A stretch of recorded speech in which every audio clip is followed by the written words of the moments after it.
Big TV భక్తి సమాచారం WhatsApp ఛానల్లో జాయిన్ అవ్వండి. అన్ని విశేషాలు ఎప్పటికప్పుడు తెలుసుకోండి. ఇంద్రియము శాంతికి కారణము కాదు. ఎలా అంటే ఈ చర్మానికి ఏసీ తగిలినప్పుడు అమ్మయ్యా అన్న సంతోషం ఎక్కడి నుంచి పైకొచ్చింది? లోపల నుంచే పైకొచ్చింది. అంటే అసలు సంతోషము ఆనందము ఎక్కడున్నాయి? ఇక్కడున్నాయి. ఒకడికి ఏసీ వేస్తే సంతోషంగా ఉంది. ఒకడు అన్నాడు, బాబాయ్ నాకు వెంటనే రేపటికి పడిశం పట్టేస్తుందండి, నాకు అస్సలు పడదు, నేను బయట నించుంటానండి అన్నాడు.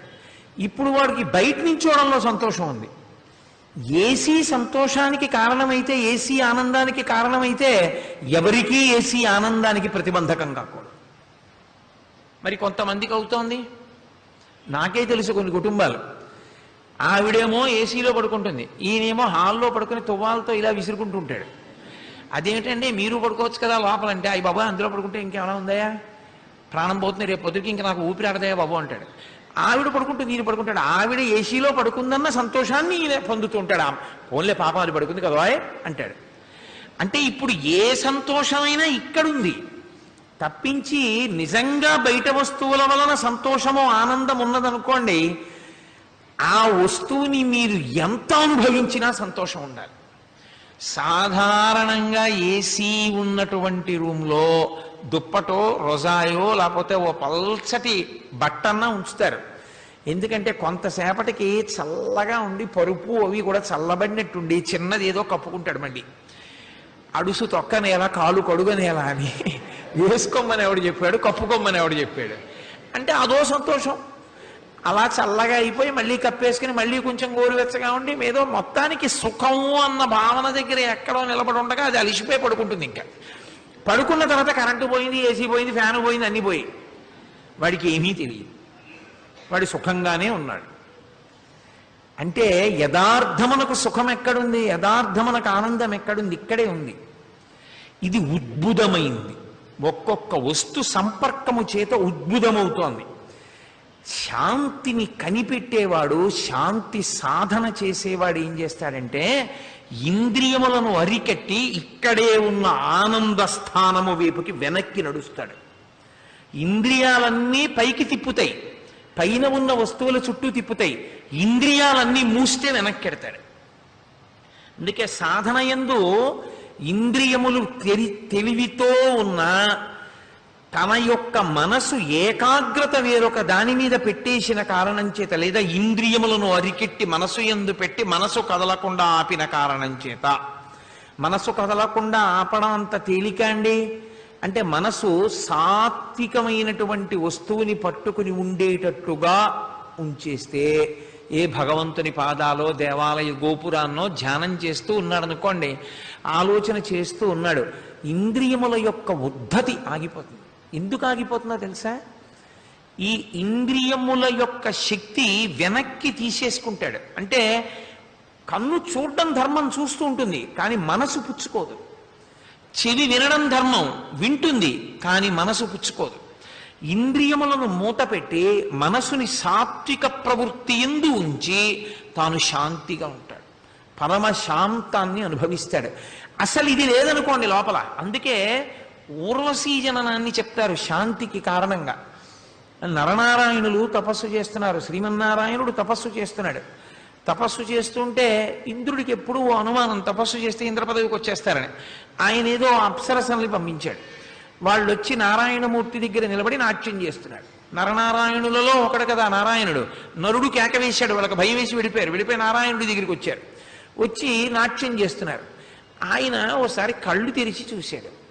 అంటే మీరు చాలా అందంగా ఉన్నారని, మీరు నాట్యం చేస్తే కాలి మువ్వల చప్పుడు వినపడి నేను కళ్ళు తెరుస్తానని, నా కంటి చూపు మీ మీద పడుతుందని, మీ అందానికి నేను వశుణ్ణవుతానని, అప్పుడు నా తపస్సు పాడవుతుందని కదూ మీ ఆలోచన అని ఆయన తొడ మీద ఇలా చప్పుడు చేశాడు. చప్పుడు చేస్తే ఆ తొడలోంచి ఊరువు అంటే తొడ, ఊరువుల నుండి పుట్టింది ఒక అప్సరస, ఊర్వశి. ఆమె అందాన్ని చూసి వాళ్ళందరూ సిగ్గుపడిపోయారు. అయ్య బాబోయ్ ఇదేంటి అంతంతగత్తే, ఆయన తొడ మీద ఇలా అంటేనే ఇంతంతగత్తె పుడితే మన మొహం ఇట్సా, మనం ఎందుకు ఈయన ముందు నాట్యం చేయడం? వాళ్ళు వెళ్ళిపోయారు. వాళ్ళు కంటి ముందు కనపడే అందం కన్నా అసలు అందం ఆయన తొడలోనే ఉన్నట్లు నారాయణమూర్తికి నీకు అన్ని విషయముల వలన కలిగేటటువంటి ఆనందమని చెప్పబడుతున్నది ఏదో అది లోపలున్నది. ఆ లోపలి ఆనందాన్ని అనుభవించడానికి వెనక్కి వెళ్ళేటటువంటి ప్రయత్నానికి సాధన అని పేరు. అది మనుష్యుడొక్కడే చేస్తాడు. సాధన అంటే భగవంతుని యందు ఏకాగ్ర దృష్టి పెట్టి ఇంద్రియములను వెనకకు తీయుట, లేదా ఇంద్రియం యొక్క పని ఇంద్రియాన్ని చూసినా మనసుకి కలిగినటువంటి సంస్కార బలము చేత మనసు కదలనటువంటి స్థితిని పొందుట. అంటే నేను మీకు ఒక ఉదాహరణ చెప్పాలి అంటే, ఇప్పుడు చూడండి, రెయిన్ కోట్ అని ఒకటి ఉంటుంది. వర్షంలో వెళ్ళిపోతుంటాడు ఆయన, కానీ ఆయన ఇంటికి వెళ్ళి ఆ కోట్ ఇప్పేస్తాడు. ఆయన ఏం తడవడం, ఎందుకంటే అది ఆ కోటుకు ఆ శక్తి ఉంటుంది. అది నీరు పడినా జారిపోతుంది. దాని గురించి నేను వర్ణించక్కర్లేదు, మీ అందరికీ అనుభవంలో ఉన్నది. రెయిన్ కోట్ వేసుకుంటే వానలో తడవనట్టు మనసు సంస్కారమును పొంది ఉంటే ఇంద్రియముల వలన అలజడిని పొందదు. మనసుని సంస్కార బలంతో నింపుట. ఒక ఉదాహరణకి, నాకు భోజనం వడ్డించారు, నేను పరిశేచనం చేసి నైవేద్యం చేసి 5 మార్లు హవిస్సు పుచ్చేసుకున్నాను. పుచ్చేసుకున్న తర్వాత ఒక నియమం ఉంటుంది, ఉత్తరాపోసనం పట్టే లోపల అసలు మాట్లాడకూడదు యథార్థానికి. ఎందుకంటే ఇది యజ్ఞంతో సమానం కాబట్టి భగవన్నామని చెప్తూనే తీసుకోవాలి తప్ప మధ్యలో మాట్లాడకూడదు. ఉప్పు తక్కువైందని అనకూడదు. ఎందుకని నువ్వు పరిశేచనం చేసేవారు యజ్ఞం, హవిస్సు, ప్రసాదం, దానికి రుచి చెప్పకూడదు. తిరుపతి లడ్డు ఇప్పుడు రుచిగా లేదన్నా అసలు వాడికి ప్రసాదం గురించి తెలియని వాడు చెప్పే మాటలు అవి. తిరుపతి లడ్డుకు రుచి ఏమిటి? నీ మొహం. అది ప్రసాదం. ప్రసాదానికి రుచి ఏమిటి? నీకు రుచులు కావాలంటే హోటళ్ళకి వెళ్ళి చెప్పు.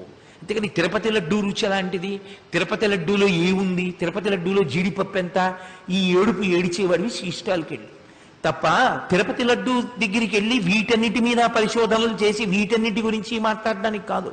అది భగవత్ ప్రసాదము అంతే. భగవత్ ప్రసాదము అంటే ఈశ్వరానుగ్రహ హేతువు. అందులో ఏముంది నీకు అనవసరం. అది లడ్డు, చక్ర పొంగలి, ఏదైనా ఈశ్వరానుగ్రహ కారకము అంతే. అందులో ఇంత జీడిపప్పు ఉంటే ప్రసాదమని ఎక్కడా లేదు శాస్త్రంలో. నీకెందుకు ఆ తాపత్రయం? అసలు ప్రసాదం గురించి నీకేమీ తెలియదు, ప్రసాదం గురించి మాట్లాడడం. గుడి గురించి తెలియదు, గుడి గురించి మాట్లాడడం. ఇవాళ లోకంలో ఉన్న పెద్ద ప్రారంధం అంతా ఎక్కడుంది అంటే, ఎవడికి ఏం తెలియదో దాని గురించి వాడు మాట్లాడుతూ ఉంటాడు. దానివల్ల లోకానికంతటికి అశాంతి, అవన్నీ విని అశాంతి వస్తూ ఉంటుంది. ఇది చిత్రం ఏమిటంటే ఉత్తర భారతదేశంలో లేదు ఈ రకమైన లక్షణం. గంగలో అనేక మంది స్నానం చేస్తుంటారు, అదే పనిగా గంగలో స్నానాలు ఎలా జరుగుతున్నాయి, గంగలో ఏమైంది, ఎవడెక్కడ పడ్డాడు, విశ్వనాథుడి గుళ్ళో ఏమైంది, ఇవి అదే పనిగా ఏదో పని కట్టుకుని ప్రచారాలు చేయడం ఉత్తర భారతంలో లేదు. ఈ జాడ్యం అంతా ఇక్కడే బయలుదేరింది దక్షిణ భారతదేశంలోనే. అది కూడా తమిళనాడు, కేరళలో నాకు అంత కనపడ్డా, ఇక్కడ మరీ ఎక్కువైపోయింది ఈ మధ్యకాలంలో. కాబట్టి అది విశ్వాసాన్ని పాడు చేసేస్తుంది, సంస్కృతిని పాడు చేసేస్తుంది. అతి సర్వత్ర వర్జయేత్, ఏది అతిగా వెళ్ళకూడదు, ఏది ఎంతవరకు అవసరమో అంతవరకు అంతే. కాబట్టి ఇంద్రియముల యొక్క ఉద్ధతి అశాంతికి కారకమైంది. అదే మనసు సంస్కరింపబడి ఉందనుకోండి, ఇంద్రియములు ఏం చెయ్యలేవు. నేను భోజనం చేసేటప్పుడు ఉప్పు తక్కువైందనుకోండి, అంత మాత్రం చేత నా నాలుక ఉప్పు తక్కువైంది అని చెప్తుంది. రుచి తగ్గింది, ఉప్పు కొంచెం వేసుకుని ఉంటే బాగుండేది, లేదా అసలు ఉప్పు వెయ్యలేదు, ఉప్పు వేసి ఉంటే బాగుండేది. వెంటనే నా మనస్సు, అది ఈశ్వర ప్రసాదం. ఈశ్వర ప్రసాదంలో ఉప్పు ఉండడం, కారం ఉండడం ఉంటుందా? దాన్ని అలా నువ్వు తినవలసి ఉంటుంది ప్రసాదాన్ని. ఇప్పుడు నేను ఏమైనా ఆందోళన కానీ విచలితము కావడం కానీ జరుగుతుందా? ఏం ఉండదు. నేను ప్రశాంతంగా తీసుకుని, నా తరువాతి వారు నాలా తినాలని నియమం లేదు. కాబట్టి మిగిలిన వారు అన్నాన్ని రుచిగా తినాలని అనుకునేవాళ్ళు ఇంట్లో ఉంటే వాళ్ళు కూడా అలా పెరిగిపోవాలని నువ్వు అనకూడదు. సాధన క్రమంగా జరుగుతుంది.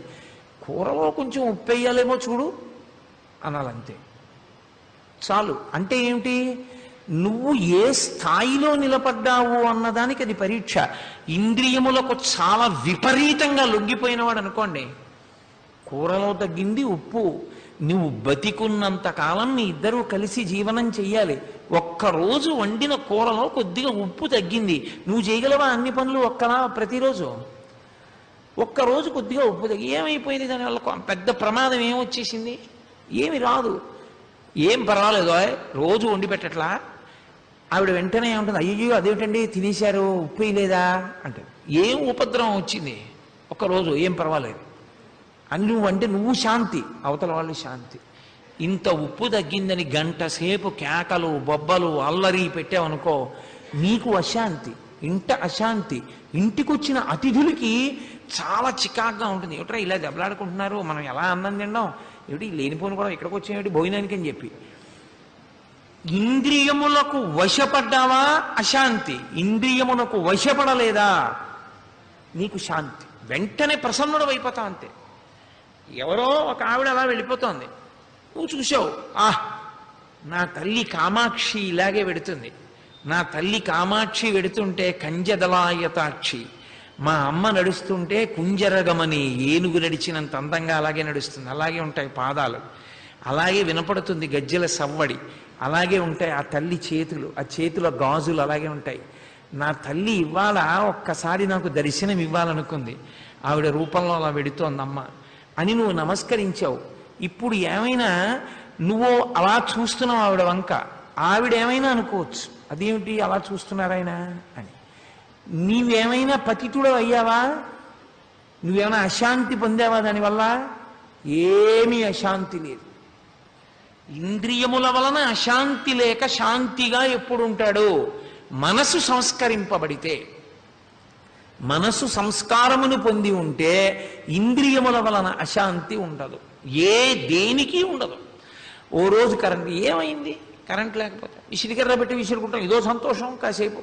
రోజు పడుకుంటున్నాగా, ఇవాళ కుటుంబ వ్యవహారాలు ఏమిటి, కూతురు అల్లుడు కొడుకు వ్యవహారాలు, చక్కగా ఇల్లు, మనం తీర్థయాత్రలు ఎక్కడెక్కడికి వెళ్ళాలి, ఇంతకు ముందు ఎక్కడికి వెళ్ళాం, ఏ దేవాలయాలు చూసాం, ఆ దేవాలయాల వైభవం ఏమిటి, అసలు ఆ రాజగోపురాలు ఏమిటి, ఆ దేవాలయాలు ఏమిటి మాట్లాడుకుంటూ విసిరికర్ర పెట్టి పైన విసురుకుంటూ, దోమ కుడితే కింద కొట్టుకుంటూ, ఎన్నాళ్ళయిందో కరెంటు పోతే ఇలా బయట కూర్చుని మాట్లాడుకుని అని తెల్లవారుదామని కరెంట్ వచ్చాక వెళ్ళి పడుకుని, ఇదో కొత్త అనుభవం చాలా కాలం అయింది కదూ అని సంతోషపడిపోయేవాడు దేనికి బాధపడిపోతాడు? అసలు బాధపడడం అన్న మాటే లేదు ఆయనకి. For more videos like this, subscribe Big TV channel.